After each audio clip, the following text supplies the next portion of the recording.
Hey there, my name is Taylor. I'm with Hack& Company at Remax River City. We always enjoy bringing information in an age of insight.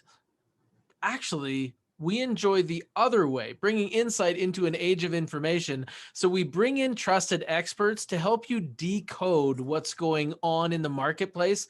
And right now, I have to say, mortgages and lending is a hot topic. So we got in the experts here, and this is Quickfire Mortgage Solutions, a member of DLC, and they are expert lenders. We love the way that you talk to families. I've got Stefan Chwaniak here and also Jeremy Hamlin. And that makes you guys all the more available when there's two people that are great contacts and can talk people through it. So just getting into what the kind of experience is right now in the lending world, a lot of people are coming to you. They're pretty excited about where rates are right now, right? Yes, everything is extremely competitive and everyone wants things now. So we're definitely working, towards getting people approved as quickly as possible to get shopping, especially in specific price points, as you might have mentioned previously.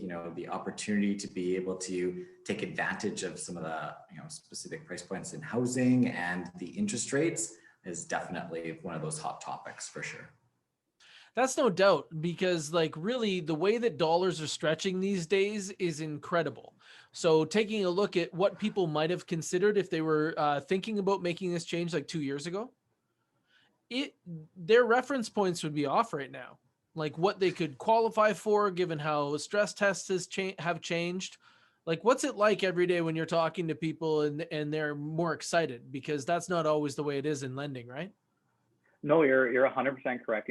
Sometimes we do unfortunately have to give that bad news, but we've actually had a lot of opportunity lately to give the good news and to have those exciting conversations. I actually, pardon me, I had a client last week that he thought buying a home was probably 2 or 3 years out for him. Didn't think it was a possibility, but as you know, Taylor, we love chatting with people. So we said, hey, let's get together, let's fill out an application, let's see what's possible for you. Turns out, not only can he qualify for a condo now, but he can actually qualify for more than he was hoping to qualify for. That's incredible. So I think that something that many people look past is that early conversation. Really, there's people right now that think 2 years from now, they're going to buy a property. They're going to be really excited about that, but they don't engage with someone who's an expert that will pave the path there. So this person came to you thinking, you know what, 2023 is my year, right? 100%. And meanwhile, now this person's shopping for a property? They are out actively shopping now, yep. Oh, wow. So when you look at how that changes somebody's experience, they might be in that property right now that's not accommodating their lifestyle. Like we all bought property thinking we were going to live out of our house as families, right? And now we're living in our house. We're working from home. The kids are schooling over there. It's an incredible change to the utility of a house. Oh, 100%. I mean, you even have to work out at home now. Absolutely. So when it comes to how much the house has to do utility wise, a lot of people are looking for more characteristics, and they're really taking a look at what can I shift, right? Some of our clients were saying, you might be over invested in location. Like you bought that house trying to control the commute, but a house's value is comprised of where it is, what it is, as well as how well it's taken care of. And you can get more what it is when you get less where it is. Absolutely. So well, when we're talking about people engaging the market right now, one of the things that was dominating over the news over the past years was related to the stress test. How's that changed? So the stress test has changed just slightly. You're talking about slight decreases in what the government of Canada requires our clients to qualify at, which is really a good thing in my opinion. It gives them that buffer, knowing exactly what they can afford during an increasing rate market, which is what we're in right now. So you don't have to worry come renewal time or when you're looking to purchase down the road, that you've qualified at a much higher rate. So yes, we've seen a small decrease in the qualifying rate due to COVID, but the opportunity there is to ensure comfort level, come that renewal time or requalification down the road. Yeah, because that's also something that we're hearing conversations about, is that rates have been really good and impressively good, like crazy, crazy. But it's tough to tell people that when they haven't seen anything over 5% in like recent history. What do you guys feel like the average over time is? Like if we thought, you know what, eventually the water will level out to where we've seen in history, what do you think people will be seeing as like a 5-year fixed, which is one of the more common products, I believe? Yeah, I think, a balanced market would be 4.25%. My first mortgage was 5.25%, and I'm only 34. So our parents saw 12 and 18%. Do I think we'll ever get there again? I really don't think so, but fingers crossed anyways. So when we're talking about historical all-time lows, I'm talking about basically free money in order to be able to move today. So when you're talking about, the future is only going to have higher rates. We didn't think we would see another decrease like this, then COVID happened. So that's the only reason that we've seen rates the way that they are. And before COVID, we were starting to climb up again, 3.29, 3.79, 3.89% for 5-year fixed rates. And then we saw that collapse again due to COVID-19. So future is higher rates. There's no doubt about it. So that's really interesting because we're very focused on the business of being a family. And when you take a look at those compounding effects that you can get, this is one of them. So a lot of families don't understand that, they might have thought that move, because what families are giving us feedback on is that they need to upgrade. They need to get into those larger houses, because the way that they use houses, it's what contributes to their harmony. And so they're talking about this upgrade, but they've been thinking that it's going to be a couple years off. Most families are looking to upgrade in the about $100,000 range. And that type of move and what they perceive it to be is where I really see it moving. We're seeing more people that thought they were going to do this later, and now they're coming sooner. I think that the first conversation they should have is with you. Now, to give us an idea of what the measurement would be, so we could kind of ballpark this and think maybe we are closer than we were. What do you think that, what is $10,000 in mortgage money right now for a monthly payment? Ish. I can tell you that 40,000 off the top of my head is about 160. So if we want to divide that by 4, wow, you're putting me on the spot with the math. So 4, 8, 12, 16. So that'd be about $40. That's incredible, right? Like even if we were to say, hey, listen, let's make some safe decisions and say it's $50, then you're saying that $100,000 is $500. Yeah, When you look at a monthly payment. Not a lot. And when you see what the average family, like there's some families that are saying my car payment is over in 2 months, and they could be saying that we now have like a fully finished basement in a house that's 20% larger. 100%. absolutely. Yeah, that's something that's very interesting when we're saying this is what the juice for squeeze is. This is how the money works. Because I understand from your side, you guys are always talking about almost like the price to pay for what we're talking to them about. We're like, ooh, ensuite, and you guys are like, hey, Dollar signs. yeah, yeah. And I really feel for you in that situation, but I also noticed that you guys always kind of put talking about product over price. I think that there's this illusion in the marketplace that mortgages are like golf, where it's like the lower score is the winner, right? But then it wouldn't make sense that there'd be more than one competitor, really. Like everybody can see numbers. Yeah. So that's where it kind of gets confusing to me. And then I was kind of thinking, well, maybe mortgages are kind of more like a car. And if you want the power moonroof, that means that if you move, you have like a portability clause and you don't have to pay penalties. Exactly. Can you straighten me out on this? Like how should people be looking at mortgages? Because I know nobody walks into a car dealership and is like, give me your cheapest one, please. Like, I don't need 4 wheels. You know what? No, I think that's honestly a really great question, Taylor. And the way people should be looking at it, quite honestly, is, kind of that whole broad perspective, and getting us and you involved as early as possible so that we can help explain all of these little nuances.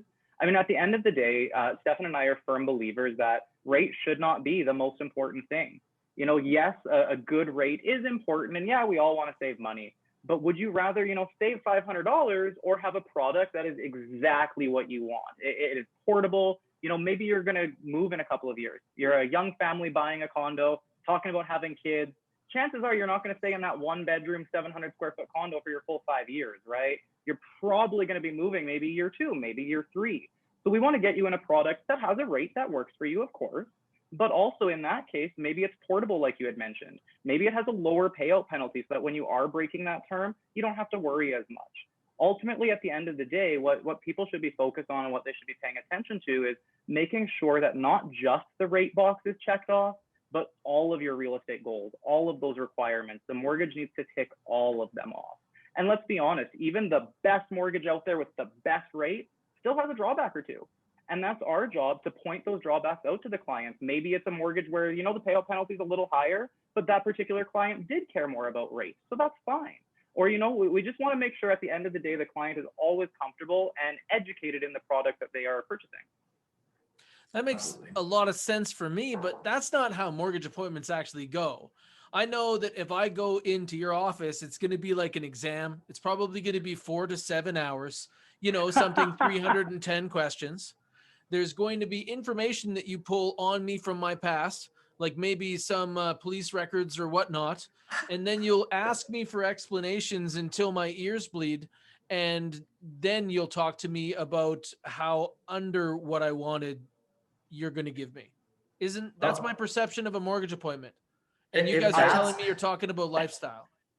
If that is your mortgage broker, please walk out of that appointment right now. Yeah, you took the words exactly out of my mouth. Thank you. Why does everybody think this is such a painful process is what I really want to know. Shut that door and leave. Yeah. Okay, so if somebody's looking for a pre-approval, like if they've never done this before, that's how it feels. Yeah. It feels like 100%. you're going to be on The Voice, but instead of singing, you're going to show bank statements. And no, see, I love that. I'm going to take that now. The next appointment I have, I'm going to go with my back to the client. And until I get the credit report, I'm not going to turn around. Ooh, whether they're accepted or not. Yeah. See, but that's not normally in our experience, when clients give us feedback about working with you, they're saying that it all starts with a phone call. Can you take us through it for somebody who hasn't been before? Yeah, sorry, Stefan, I thought you were going to jump in there. I would absolutely love to. It should not be a stressful experience, you guys. I mean, that's the whole reason you bring experts on. We take the stress for you. We're the ones who are going to comb through everything and figure it out. That conversation starts exactly with that, a conversation. It doesn't have to be sign this paper and sign that page and give me your firstborn child and what's your social security. We don't need all that off the bat. Of course, information is important. And, we have to know how much you're making a year. We have to have an idea what your liabilities, your credit card payments are like. But it can start with as simple and as stress-free as a conversation. I've had a couple of clients that through working in Fort McMurray or, jobs where you're not necessarily able to be on the phone as much, we've done full appointments over text message. Well, and I think being prepared is the name of the game. Taking away that anxiety is having that preparation in advance and knowing exactly what to expect, what you're walking into with a pre-approval appointment or our easy to use online application that's fully secure, whatever level of comfort you are at as a client, we're going to be there right with you. We're not the type of people that are lording over you. We're not the type of people that are dragging you to get all of this stuff done. We're working at your comfort level, at your tempo, and engaging a level of education first. We're going to walk you through why we need these documents. We're going to walk you through why the numbers are the way they are. We'll teach you what GDS and TDS means. We'll walk you through what that appointment's like down the road or when you actually have that property to purchase. We want to keep it simple and as anxiety-free as possible. So I know that, Stefan, you're a Red Steel chef. And when you're taking a look at what you would consider a 5-star experience where it's the right amount of time, it's the right education to kind of put something together, what's your recipe? What do you think it should be from start to finish when somebody's like, how much time am I going to commit to this? And what type of energy do I need to give to this? Because some people think this is so much money that it's going to take them a year to basically do the research. Right. Well, and that research comes with that, experience with the people that you're working with. I mean, we say, that recipe is 99% educating and 1% actually funding on the mortgage, which gives them the confidence to know exactly what they can afford, what situation they're getting into, be able to sit down at that MLS search or that fine dining experience, the plethora, the buffet that is real estate, and be able to go out there and know exactly what they can afford, what that payment looks like, and then just be able to, pull that trigger, be able to sit down and not even have to worry about the bill at the end, which I think is the biggest, advantage of proceeding that way. That's interesting. And when you're talking about buffets in general, you guys have your own buffet, right? Like when I'm coming in to talk to you about doing my mortgage, it's something that's not just you. There's like, tell me a little bit about your lenders. Yeah, so we have, pardon me, we have access to over 30 amazing lenders, including the majority of all of the big banks. RBC, I think off the top of my head, is the only one we don't have access to. And then we have a whole bunch of monoline lenders. You've got MCAP, First National. Myself personally, I actually prefer the monoline lenders. I think they're a little bit more flexible. They tend to be a little friendlier, a little bit nicer to work with than those big scary banks. But like Stefan said, I do want to touch on that quickly. It is all about client comfort. So if we have a client coming to us who they've been banking with TD for 30 years, that's who they love, that's where they want to bank, we're happy to get them a TD mortgage. We will, of course, obviously present them every option available to them and the ones that we think would fit their lifestyle a little bit better. So, again, it's all about client comfort, right? If they're saying, man, I'm comfortable with TD, this is where I want to stay, okay, let's do it. And to answer an earlier point of yours, you had mentioned about, is it going to take like years and years and years? No, actually, the process is super quick and efficient. Assuming the client is able to get us all the documents and information required, we can actually turn around and answer to them in as little as 24 hours. Okay, wait a second. You just said that maybe if I love TD, I could use you as an alternative to trying to book an appointment the other way that they do at a location that's comfortable to me, maybe never kind of thing. Like I could be 100%. in this experience with you probably today or tomorrow, instead of trying to go through that other experience, because I know as someone who has helped so many families go through this process, that it makes me nervous when they're working with anybody who doesn't do mortgages as their only process, right? Like when you're talking to people that are also doing loans, lines of credit, and you really got to wonder how many mortgages do you do per year? Because one of the things that is becoming more a focus in our market right now is the performance related to the pending period. So the more buyer competition in the marketplace, the more the seller gets to demand things and buyers get less space to really convert. So we always are nervous when somebody wants to find their house before they find their lender. Yep. Because the market is set up already for people that are pre-approved. Like the amount of time that you have to deliver, if there could be an appraisal process. I noticed that you guys are both nodding there. So really, I think that the main thing that I would want people to understand is it's painless to get this ball rolling, right? Like when we talk about it, like maybe under an hour, they could be finish their conversation with you that would lead to understanding. And when they're talking to people that have experience, they can also expect that they would get a reaction and then an approval or what the next steps are. Like you guys know enough to call a lot of them as you see them. Like this is either going to be in for sure, out for sure. Hey guys, you're close to the fence. Let's see what we can do. Yeah, 100%. Go ahead, Stefan.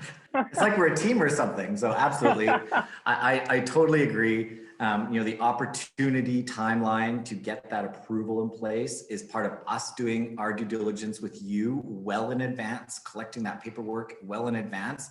And then if Taylor's coming to us and saying we have a very tight condition timeline, we have the ability to get those approvals. We do such large volume with our lenders that we can ask for exceptions and we can ask for help on timelines. And it's about all of our partners working together in a way that makes it quick and seamless. And a lot of our clients don't even see a lot of this back end, the back and forth, the communication with permission to the realtor or to the lawyer, to their conveyancer. And they're like, oh, well, I just got a house and got my keys. Well, that's the experience that we want you to have. We don't want to see all the minutia that's operating in the background because it's operating so well. Yeah. There's cooks in the kitchen and you guys can see what comes out. right? Exactly. But that's something that we also mask inside of our process. Our clients know that they get copies of the documents as they go forward. We have electronic signing, which is something that has really made it easier to serve as many people as we do. And also that part of the process, what we refer to as conveyancing, I think that the public doesn't really see what that is, but all the instructions need to end up at the lawyer, and that's like where the rubber meets the road. So this is something that we find that not enough people know about. There's a wide variety of what shows up at the lawyer when it comes to mortgage documents. Mortgages are not created equal. So when No. you're talking about the stuff that you would probably want to see more families avoid, not necessarily brand specifically, but there are some things that they might want to have questions about what is involved in actually getting that loan. What have you seen that you would want to warn people about? I mean, for me, it would be sort of the restrictions on moving within that time period. So if you're committing to 5 years, we're having a conversation with you about, are you sure 5 years works for you? Because some of the ultra low discounted rates do come with restrictions associated with not having the ability to move the mortgage without selling your house. So for a lower rate, for a specific reason, that's something to be cognizant about.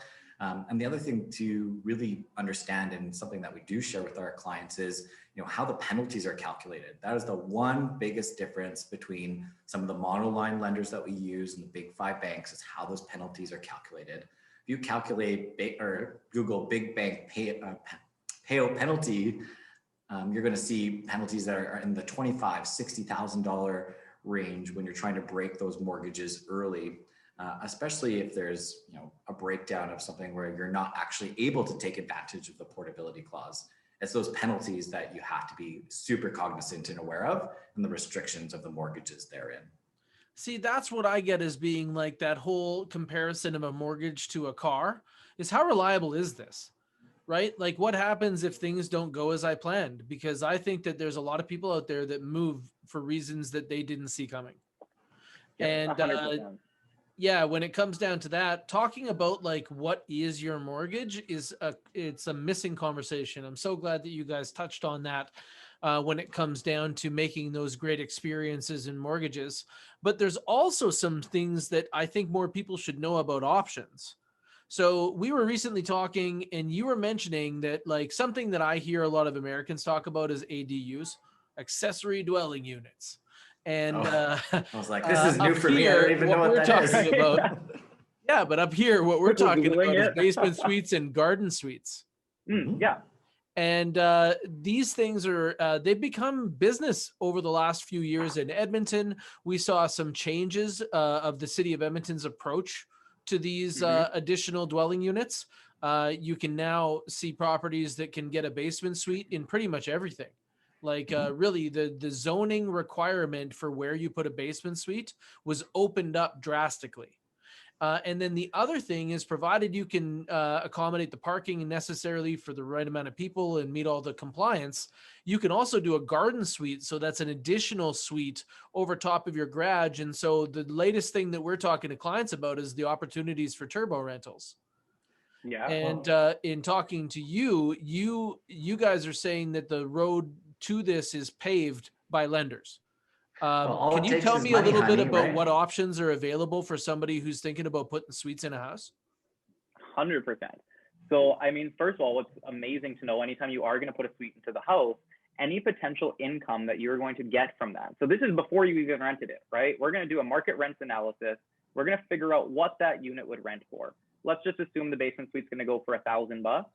That $1,000, we can actually take 50% of the money, so $500, and add that back into your monthly income, which would obviously increase your purchasing power. So now if you're looking at doing 1 suite, 2 suite, what is this, Dr. Seuss, red suite, blue suite?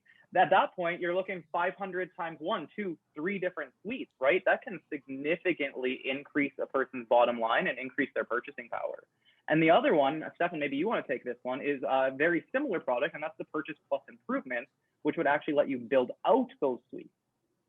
Yeah, so what Jeremy was talking about was existing suites when you're looking to buy a multi-unit, when you're going to see those split level houses, which I know you guys had mentioned previously, but if you're wanting to look at that garden suite, we have lenders in Alberta that will allow you to do basically a draw build to be able to build these things out. So now you're talking about adding, a good amount of money, but you're also being able to add a good amount of not only equity, but the opportunity to be able to use that income in order to be able to qualify. So adding back again, a portion of that in order to qualify for that particular build cost of the garage suite that will eventually start cash flowing for you because you can rent them for so much. Like, could you imagine if you could set yourself up in a way where at the end of the day, your mortgage payment is like $300 because your tenants are paying for everything? I'm going to break down the strategy a little bit because I like this. And I think that, there's some young people out there, they're thinking condo. And I would like to draw their attention to like the locations and things are kind of shifting and maybe they can get more characteristics. But what about converting that condo fee? Like when you guys are taking into consideration what you qualify for, the average condo in Edmonton right now, I think their condo fees average at $350. So based on the calculation we were doing earlier for $10,000, that would be $20,000 for every 100. So 20, 40, 60, $70,000 more purchase power if it didn't have a condo fee. Well, and it's amazing how that condo fee is detrimental to your qualification. So if you're taking that $350 and adding it back to your ability to pay towards a mortgage, it's almost dollar for dollar there in your ability to pay a higher mortgage payment, which absolutely equates to what you're talking about, which is that increase in capacity to qualify and therefore a higher purchase price. And for those young people that are trying to be sensitive about how much money that they're spending, they could really take a look at repurposing this and maybe getting something that we would define as grandma's house. So buying like a 1,300 square foot bungalow in an established, mature neighborhood. And what I mean by grandma's house is there's a group of people that are just so good for houses. Like every house should have one. And it's some people that live there for 30 years. And they updated the windows and they did the roof and the furnace is up to date and everything's glorious mechanically, but there's still the same oak and pink plush carpet that she loved when she bought the place. Now that means that the value of the inside of that house is very low. So you don't have to worry about taking it out and you don't have to worry about those big maintenance items. You find properties like this and you can really make some changes. You can use things like purchase plus improvements to approach them. But if you were able to focus on what would generate income, I would live with the pink plush carpet if I was a young person. And I would be talking to Stefan and Jeremy about what it would look like to build a basement suite. And then once I got the renter in the basement, I could use that money towards my budget to rent the top, or maybe to approach what it would look like in a garden suite if I had a well-planned strategy. Now, by doing that, I'm going to see somebody be able to use the kind of like rich dad, poor dad techniques to monopoly from houses to hotels pretty quick. Absolutely. Well, and it doesn't matter because pink plush carpet and shiplap is now back in. It's so old. So the kids love that stuff. So it doesn't really matter, but you're 100% right. And we, part of that education opportunity is exactly what you're talking about. And we can tag team that conversation so they know exactly why they would approach it this way. And all of a sudden, the poor kids that are coming out of school or just starting their career have leaps and bounds ahead of other people their age. Well, that's awesome. I really appreciate you guys coming by and talking to us about how, the mortgage isn't just a test. It's not just numbers. It's not like golf. And there's people around us that just can be fantastic about having the lifestyle conversations that lead to great informed decisions. So like I messed up in the beginning, in the age of information, we're really focused on insight because honestly, we have collectively like the universe's history in our pocket, and we use that device mostly to fight with strangers about cats. But so instead, we should just seek the people that have the knowledge, look for great guides. And I appreciate you guys as trusted experts. This is Jeremy Hamlin and Stefan Schwaniak. They're from Quickfire Mortgage Solutions. That's a membership of, or you were mentioning that you're part of a great lending community. Yes, we're a license with DLC, Brokers for Life. And that's exactly what you were drawing on when you were talking about making big deals with lenders so you guys can get preferred experiences, right? Absolutely. Well, thanks so much for helping our clients. Thank you for being trusted experts, and thank you for trusted expert insight. I hope you guys are doing awesome, and you should have a remarkable day. Thank you so much for having us, Taylor, and have a great day.